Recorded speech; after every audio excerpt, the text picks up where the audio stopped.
शादी की रात जब मैंने अपनी बीवी का काला चेहरा देखा तो मैं बहुत नाराज़ हुआ। जब मैंने उसे तलाक देने की ठानी तो वह मेरे पैरों में गिर पड़ी और बोली, आप दूसरी शादी कर लीजिए, मैं घर के किसी कोने में पड़ी रहूँगी। मैंने एक खूबसूरत औरत से शादी की और उसे घर ले आया। पहली बीवी नौकरानी बनकर उसकी सेवा करने लगी। घर में सभी खुश थे क्योंकि उन्हें मुफ्त की नौकरानी मिल गई थी। लेकिन एक रात अचानक मैं बाहर खड़ा खामोश निगाहों से अपने घर के दरवाजे को देख रहा था। न जाने क्यों आज हिम्मत नहीं हो रही थी कि दरवाज़ा खोलकर अंदर जाऊं। पास की मंदिर से भजन की आवाज़ गूंजी तो मैंने आसमान की ओर देखा। सर्दियों की शाम जल्द ही रात की शाही में बदल रही थी। मैंने एक गहरी सांस ली। चाहूँ या ना चाहूँ, आखिरकार मुझे अपने घर तो जाना ही था। इसके अलावा मेरा और कोई ठिकाना भी नहीं था। मैंने दरवाज़ा खोला और अंदर दाखिल हो गया। पूरा घर हमेशा की तरह चमक रहा था। मार्बल के फर्श पर मुझे अपनी परछाई नज़र आ रही थी। शाम के इस पहर भी घर में कहीं धूल का नामो निशान नहीं था, जैसे घर की कई बार सफाई की गई हो। मेरे जूते मिट्टी से सने हुए थे। मैं जब आगे बढ़ा तो फर्श पर मेरे पैरों के निशान बनते चले गए। डाइनिंग रूम में दाखिल होते ही मेरी निगाह अंदर के नज़ारे पर पड़ी। वहाँ रौनक थी। मेरी बीवी सुर्ख लिबास में सज धज कर टीवी देख रही थी। उसके हाथों में चाय का कप था। उसे देख देख कर मेरे होठों पर मुस्कान फैल गई। वह बेहद हसीन थी। एक बच्चे की मां बनने के बाद भी उसके हुस्न में कोई कमी नहीं आई थी। मुझे देखते ही उसने मुझे पास बैठने का इशारा किया और किचन की ओर मुंह करके आवाज़ लगाई, जीविका, ज़रा अमित के लिए भी चाय ले आओ। मैं चुपचाप उसके पास बैठ गया। आज मेरा दिल बुझा हुआ था। मेरी बीवी भी मेरे चेहरे को देखकर कुछ समझ रही थी। वह इधर उधर की बातें करके मेरा ध्यान भटकाने की कोशिश कर रही थी। शायद उसे भी अंदाज़ा हो गया था कि मैं किस बात से परेशान हूँ। थोड़ी ही देर में जीविका चाय का कप लेकर किचन से बाहर आई। उसे देखकर मैं चौंका, लेकिन वह चुपचाप चाय रखकर वापस लौट गई। मेरी बीवी ने उसे शाम के खाने की लंबी लिस्ट पकड़ा दी। जीविका ने सिर हिलाया और किचन की ओर मुड़ गई। रास्ते में ज़मीन पर पड़े खिलौनों को समेट कर मेज़ पर रखा। मेरी नज़रें दूर तक उसका पीछा करती रही, मगर अब मैं मजबूर था। चाय का कप हाथ में था, लेकिन मैं खोया खोया सा था। शाम का खाना बहुत स्वादिष्ट था। जीविका के हाथों में तो जैसे कोई जादू था। मेरी बीवी लगातार बातें कर रही थी और मैं गुमसुम सा उसकी बातों का जवाब देता रहा। खाने के बाद मैं जल्दी सोने चला गया। दिमाग पर ना जाने कैसा बोझ था कि काफ़ी देर तक करवटें बदलने के बाद भी नींद नहीं आई। मेरी बीवी गहरी नींद में थी। सोते हुए भी उसके हसीन चेहरे को देखना मुश्किल हो रहा था। मैं खामोशी से उठकर कमरे से बाहर आ गया। यूं ही कमरे में इधर उधर टहलते हुए मेरे कानों में एक अजीब सी आवाज़ पड़ी। आवाज़ जिस दिशा से आ रही थी, मेरे कदम अनिच्छा से उस ओर बढ़ गए। कमरे का दरवाज़ा खुला तो मैंने हल्का सा दबाव डालकर दरवाज़ा खोला और जो दृश्य मेरे सामने था उसे देखते ही मेरे होठों से एक घुटी हुई चीख निकल गई। जो कुछ मैंने देखा उसके बाद खुद पर काबू पाना मेरे लिए नामुमकिन हो गया था। इसी वजह से आज मेरा दिल बोझिल था। ये एक अनजाना डर था जिसने सुबह से ही मुझे अपनी गिरफ्त में ले रखा था। आज मैं उस डर को अपनी आंखों से हकीकत बनते देख रहा था। उल्टे पांव दौड़ते हुए मैं वापस अपने कमरे में आ गया।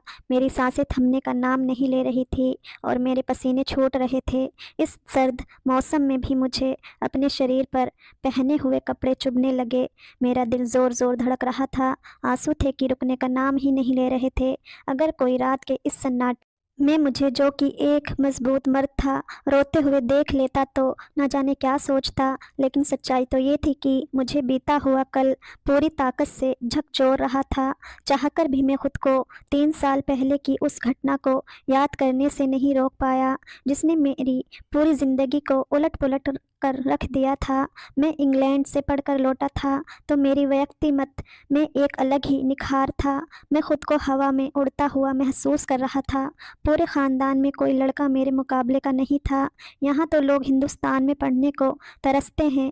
उनके माँ बाप उन्हें कम उम्र में ही वर्कशॉप या सब्जी के ठेले पर खड़ा कर देते हैं। लेकिन मेरे माँ बाप ऐसे थे कि जिन्होंने मेहनत मजदूरी के बावजूद मुझे इंग्लैंड पढ़ने भेजा। मैं खुद भी काबिल था, इसलिए स्कॉलरशिप हासिल कर ली। 4 साल इंग्लैंड में पढ़ाई के बाद जब मैं वापस आया तो पूरी तरह बदल चुका था।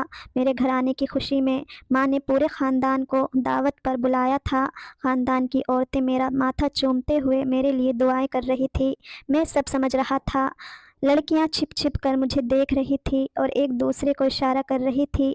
हर घर की ये ख्वाहिश थी कि मैं उनका दामाद बनूं। इस सोच ने मुझे थोड़ा घमंडी बना दिया था, और घमंडी क्यों ना होता। मैं खूबसूरत भी था, पढ़ा लिखा भी, और हिंदुस्तान आते ही मुझे एक बेहतरीन नौकरी भी मिल गई थी। अब तो ऐसा लगने लगा था जैसे घर में रुपयों की बहार आ गई हो। इन सब बातों ने मिलकर मेरी व्यक्ति महत्व में एक अजीब सा घमंड भर दिया था।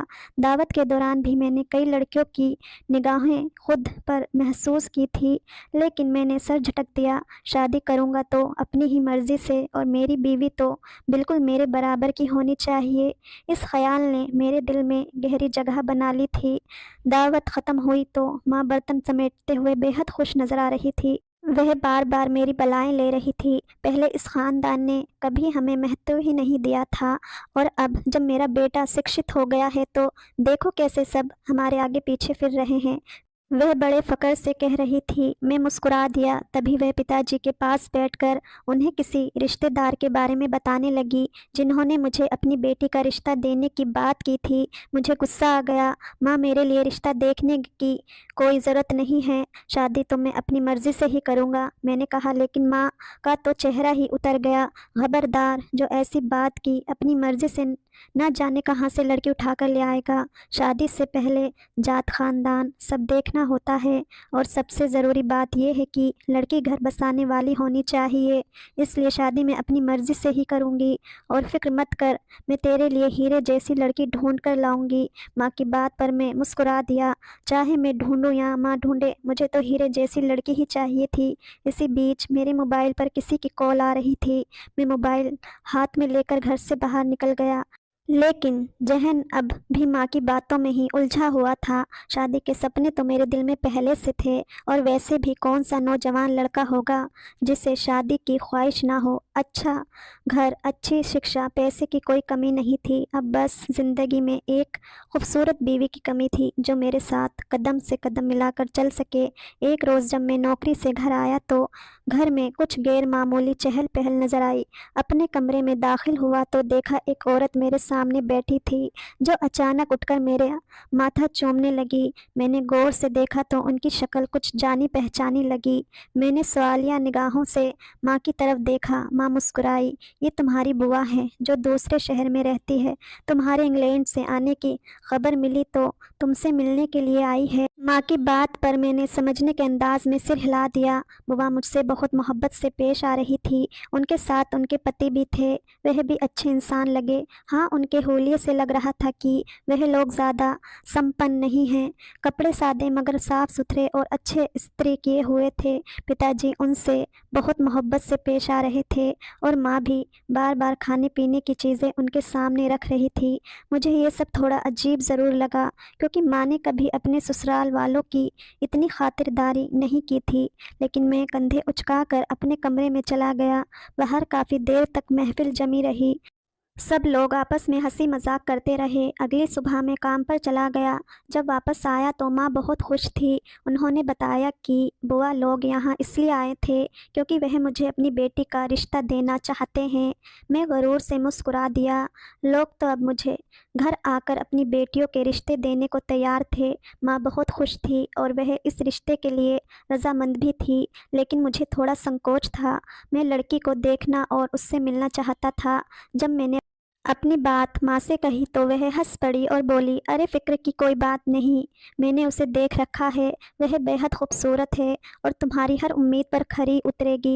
वे लोग दूसरे शहर में रहते हैं और गरीब भी हैं, इसलिए वहाँ जाकर लड़की को देखना मुमकिन नहीं है। मैं जल्दी शादी करना चाहती हूँ और मेरी बूढ़ी हड्डियों में अब इतना दम नहीं कि तुम्हारे नखरे उठाऊं। तुम्हारी बीवी आएगी तो वही तुम्हारे लाड उठाएगी। माँ की बात सुनकर मैं चाह कर भी मना ना कर सका।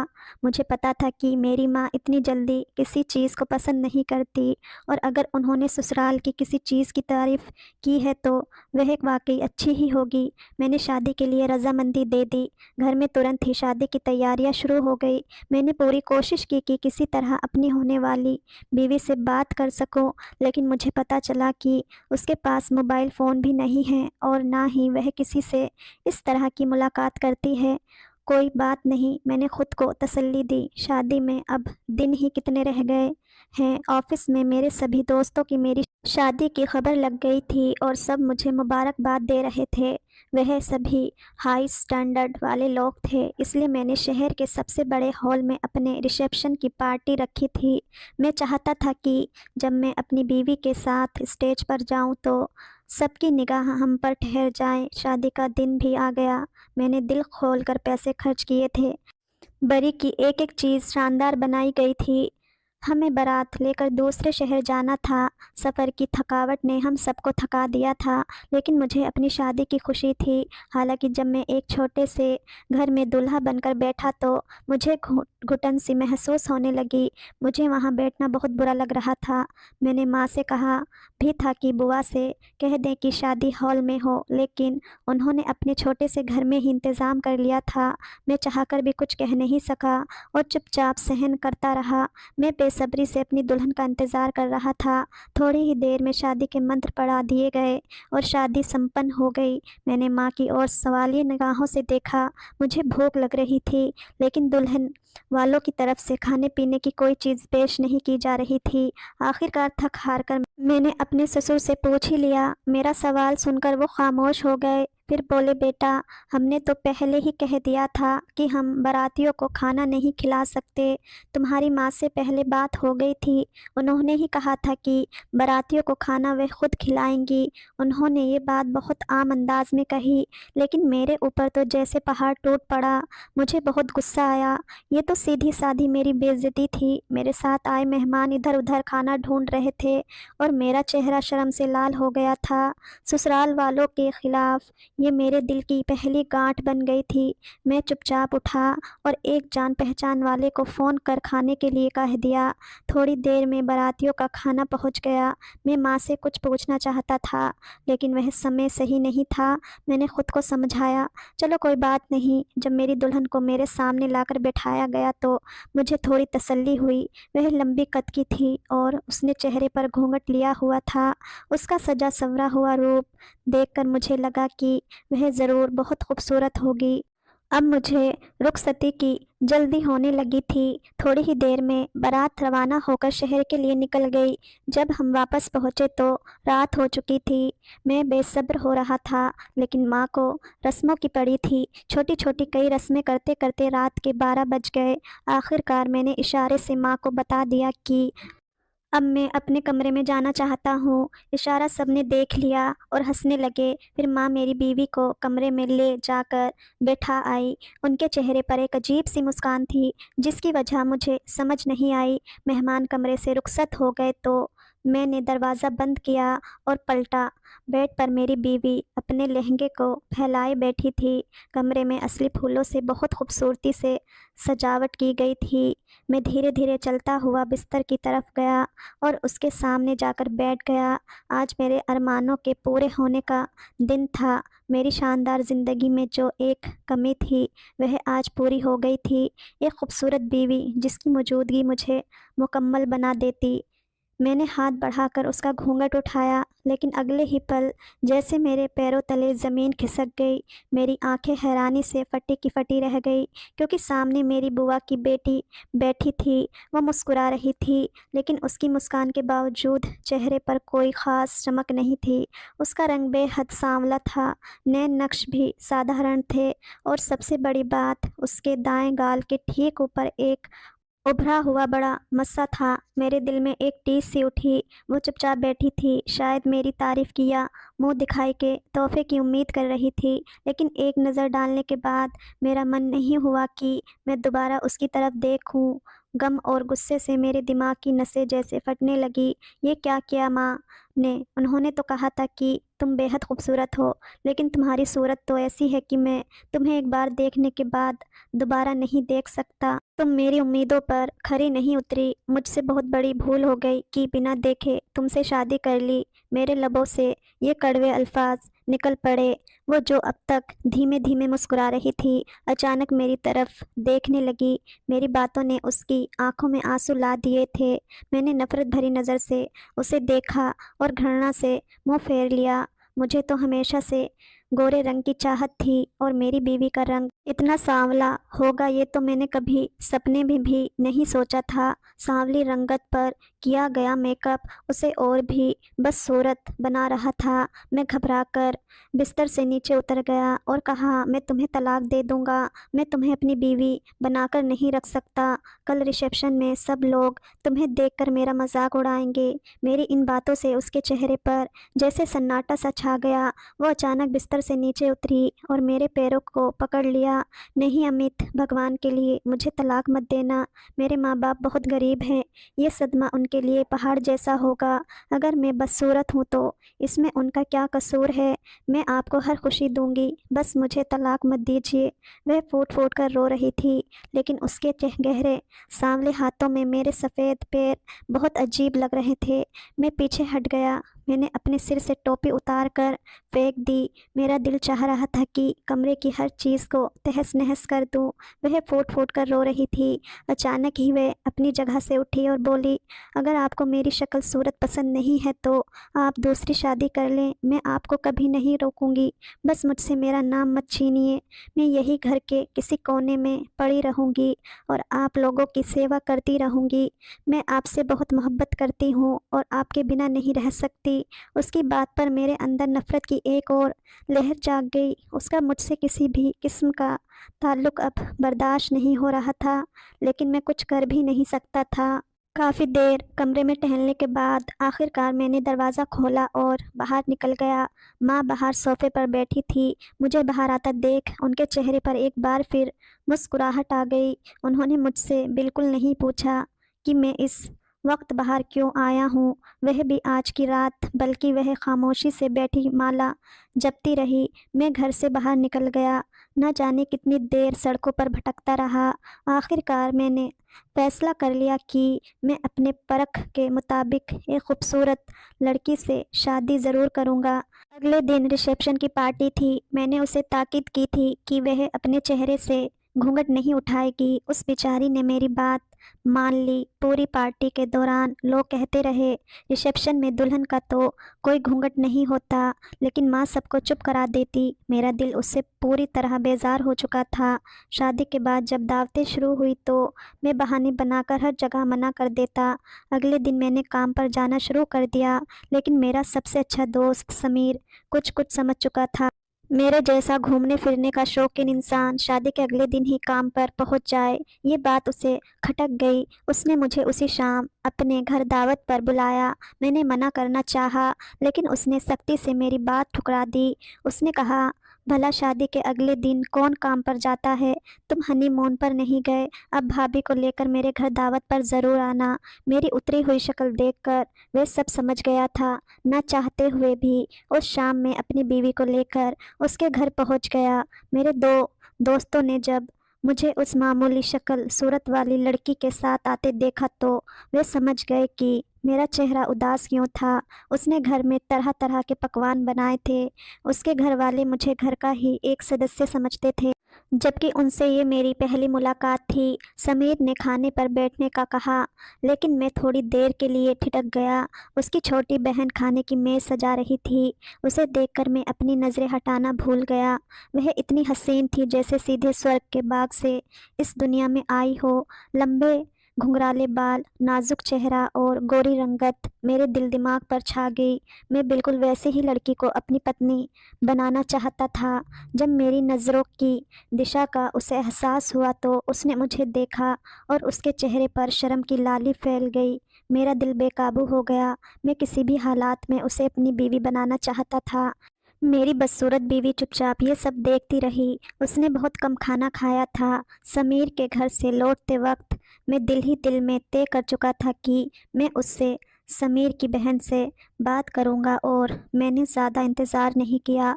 अगले ही दिन मैंने उसे अपने दिल की बात बता दी। वह हैरान रह गया। उसने कहा, लेकिन अमित, अभी 2 रोज़ पहले ही तो तुम्हारी शादी हुई है। मैं सक्का गया। मैंने कहा, मुझे ऐसी बदसूरत बीवी नहीं चाहिए। वह तो माँ की पसंद थी। मैं अपनी पसंद से शादी करना चाहता हूँ। मैं तुम्हारी बहन को दुनिया की हर खुशी दूंगा। मैंने उसे हर तरह से यकीन दिलाया। मेरा शानदार स्टेटस, बेहतरीन नौकरी और पैसों की भरमार ने शायद उसे सोचने पर मजबूर कर दिया। आखिरकार उसने मेरे हक में फ़ैसला कर लिया और मेरी शादी के लिए हामी भर दी। उस रोज़ मैं बहुत खुश था। मैंने घर आकर सबसे पहले माँ को बताया। मेरी बात सुनकर उनके चेहरे पर कोई हैरानी नहीं थी, जैसे कि सब पहले से तय हो। 1 हफ्ते बाद ही मैं प्राची से शादी कर उसे अपने घर ले आया। उसकी खूबसूरती और बनाव श्रृंगार देखकर मेरी पहली बीवी जीविका कुछ पल वही खड़ी रही और फिर खामोशी से कमरे से बाहर निकल गई।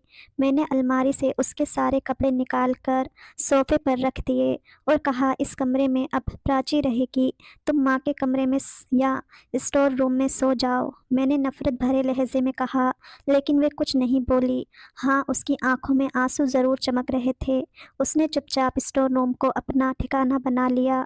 माँ सुबह से देर रात तक उससे काम करवाती थी, जैसे कोई मुफ्त की नौकरानी मिल गई हो। बात बात पर वह उसे डांटती, फटकारती और अपमानित करती। मुझे हैरानी थी कि अपनी नर्म मिजाज माँ का ये रूप मैंने पहले कभी नहीं देखा था, लेकिन मुझे जीविका में कोई दिलचस्पी नहीं थी, इसलिए माँ उसके साथ जो भी सलूक करती मुझे कोई फ़र्क नहीं पड़ता था।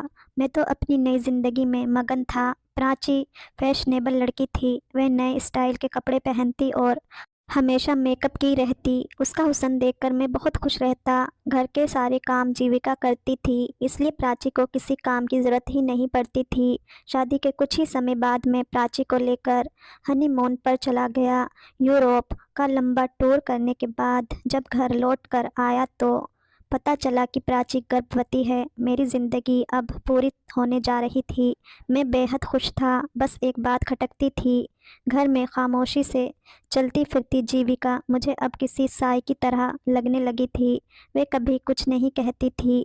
कई बार माँ ने उसके साथ मारपीट भी की और वह चुपचाप सहती रही। एक दिन दूध गिर जाने पर माँ ने उसे छड़ी से इतना मारा कि वह फूट फूट कर रो पड़ी। फिर भी उसके होठों से एक भी शिकायत नहीं निकली। न जाने क्यों उस दिन मेरे दिल में एक अजीब सी बेचैनी भर गई। अगर मैं काम पर होता तो उसकी शिकायती निगाहें मुझे हर जगह नज़र आती। आज भी मैं इसलिए जल्दी वापस आया था, और अब रात के इस पहर जो कुछ मैंने देखा उसे देखकर मैं फूट फूट कर रो पड़ा। मेरा बच्चा ज़ोर ज़ोर से रो रहा था। मैंने उठकर उसे देखा। प्राची बेखबर सो रही थी। मैंने उसे हिलाया और बच्चे के रोने की ओर उसका ध्यान दिलाया, लेकिन वह करवट बदलकर फिर सो गई। मैंने एक ठंडी सांस ली। खूबसूरत तो वह ज़रूर थी, लेकिन उसमें सलीके के डराना कोई भी चीज़ नहीं थी। पूरी रात बच्चा रोता तो मैं ही उसे संभालता। बच्चे को दूध पिलाकर मैं कमरे से बाहर निकल आया। मेरा रुख फिर उसी कमरे की ओर था जहाँ कुछ देर पहले वह मंजर देखा था। इस बार स्टोर रूम का दरवाज़ा खुला था। सामने ही जीविका बैठी फूट फूट कर रो रही थी।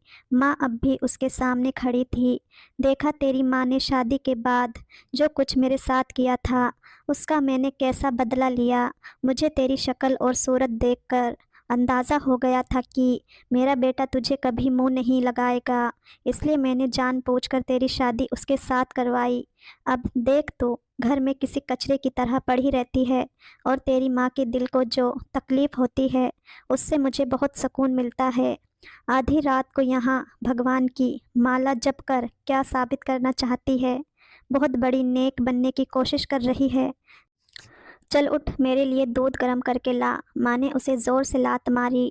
वह फिर से सिसक उठी और चुपचाप अपनी जगह से उठ खड़ी हुई। मुझ पर तो जैसे कोई पहाड़ टूट पड़ा था। माँ ने मुझे अपने पुराने बदले के लिए इस्तेमाल किया था। मुझे नहीं पता था कि बुआ ने उनके साथ क्या किया था, लेकिन इस सब में जीविका का तो कोई कसूर नहीं था। वह मेरे पास से खामोशी से गुजरने लगी। एक निगाह उसकी मुझ पर पड़ी तो मैं सर्द से पाँव तक कांप गया। अगर वह बैठकर भगवान से मेरी शिकायतें कर रही थी तो भगवान जाने मेरा अंजाम क्या होगा। मुझे ऑफिस के लोगों के बदले हुए चेहरे याद आने लगे। बॉस को बार बार मेरी शिकायतें दी जा रही थी। मेरा बच्चा लवारिस की तरह सारा दिन पड़ा रहता था। प्राची अपने हुस्न और सजने संवरने में ही मस्त रहती थी। जीविका मेरे पास से निकलना चाह रही थी, लेकिन मैंने उसका हाथ थाम लिया। रात के इस समय आप मेरी पत्नी के साथ इस तरह का व्यवहार नहीं कर सकती हैं। माँ, जो कुछ मैंने आज सुना है उसके बाद मैं ये पाप अपने सिर नहीं लेना चाहता। आज से जीविका को मैं अपनी पत्नी का दर्जा दूंगा। वह अब स्टोर रूम में नहीं बल्कि दूसरे कमरे में रहेगी। इन दोनों पत्नियों के साथ इंसाफ करना अब मेरी जिम्मेदारी है और आज के बाद आप मेरी पत्नी को कुछ नहीं कहेंगी। मैंने हाथ उठाकर माँ से कहा, जिनके चेहरे का रंग उड़ चुका था, लेकिन ना जाने क्यों मेरे दिल में एक अजीब सा सुकून उतरा हुआ महसूस हो रहा था। जीविका की आंसू भरी आंखों में भी एक अनोखी खुशी झलक रही थी। उसके चेहरे पर मुस्कान थी। मैंने गौर से उसका चेहरा देखा। दुपट्टा थोड़ा सा ढलका हुआ था और उसके चेहरे पर मासूमियत बिखरी हुई थी। वह हसीन नहीं थी लेकिन बदसूरत भी नहीं थी। मैंने धीरे से उसका हाथ थामा और उसे अपने कमरे की ओर ले गया। सुबह होते ही मैंने ऐलान कर दिया कि मैं अपनी दोनों पत्नियों को बराबरी का हक दूंगा। प्राची पहले तो खूब रोई, चीखी चिल्लाई, लेकिन फिर चुप हो गई क्योंकि उसे मेरी दौलत और जायदाद से हाथ धोना मंजूर नहीं था। और जीविका, वह इतनी खुश थी कि उठते बैठते भगवान का शुक्र अदा करना नहीं भूलती। घर के सारे काम वह अब भी पहले की तरह ही करती थी। फ़र्क बस इतना था कि अब उसकी आंखों में आंसुओं की जगह हर वक्त मुस्कान रहती थी। उसकी संगत में रहते हुए मुझे एहसास हुआ कि सच्चा सुख देने वाली पत्नी कैसी होती है। मेरे कपड़े जूते हमेशा तैयार हालत में मिलते। वह अपने हाथों से मेरे लिए गर्मा गर्म खाना परोसती और कभी कोई शिकायत नहीं करती। और अब तो मैंने भी दिल में ये ठान लिया था कि मैंने उसके साथ जो भी जुल्म किए हैं मैं उसका प्रायश्चित ज़रूर करूँगा। इस कहानी का नैतिक संदेश ये है, सच्चा सुख और सच्चा रिश्ता सिर्फ रूप और दिखावे से नहीं बल्कि प्रेम, समर्पण और सेवा भाव से बनता है। जब इंसान अपने अंदर झांककर अपनी गलतियों को स्वीकार करता है और उन्हें सुधारने का निर्णय लेता है, तभी वह वास्तव में इंसाफ करता है, खुद के साथ भी और दूसरों के साथ भी। जीविका जैसी पत्नी का सम्मान और प्रेम पाने से अमित को ये एहसास हुआ कि असली खूबसूरती बाहरी नहीं बल्कि भीतरी होती है, जो त्याग, सेवा